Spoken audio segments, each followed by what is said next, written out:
Hello guys! Another day, another mini vlog. Ayan, samahan nyo akong magsundo ngayon ng medyo maaga kay Batang Makulit.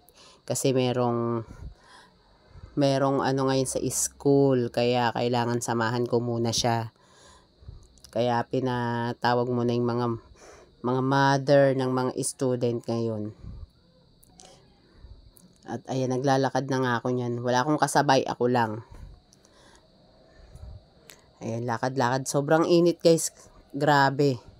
At ayan, syempre pagtapos kong magsundo, ayan, inasikaso ko muna yung pagtutupi ng ang mga damit namin. Dahil nung ano pa yan, kahapon pa yan mga tuyo, ngayon ko lang naasikaso ng pagtutupi. Kasi ngayon lang tayo medyo walang ginagawa ngayon. Ayan. Pero nakatulog na muna ako niyan.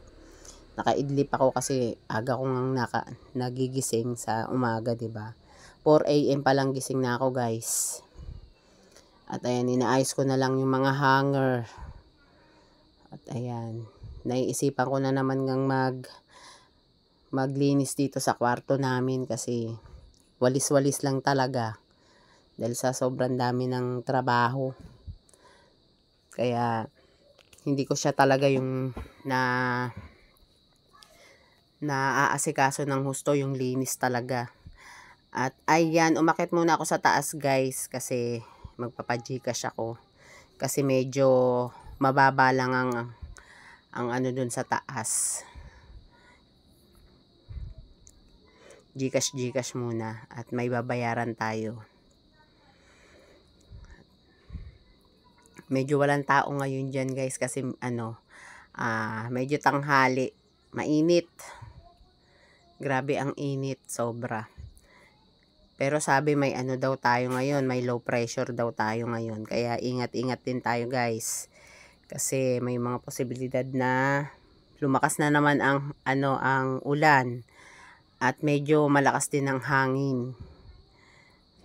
Kaya doble ingat tayo guys, lalo na sa gabi. Yan. Kasi baka alam nyo na, hindi natin masabi ang mga mangyayari. Ayan, ang layo. Pero sanay naman ako umakyat sa mga ganyang parang normal na sa akin yan yung mga ganyang akyatan. Medyo hinihingal pero hindi ganun katindi yung hingal kasi sanay na rin naman ako. Kasi araw-araw din kaming naglalakad. Pag sundo. Kasi sa paghatid naman sa umaga, nahatid naman kami ng aking jowa Bells. Kaya pag uwi na lang, yun. At ayan, may mga bisita yung aking bunso. Dito sila naglalaro kasi ayoko siya palabasin.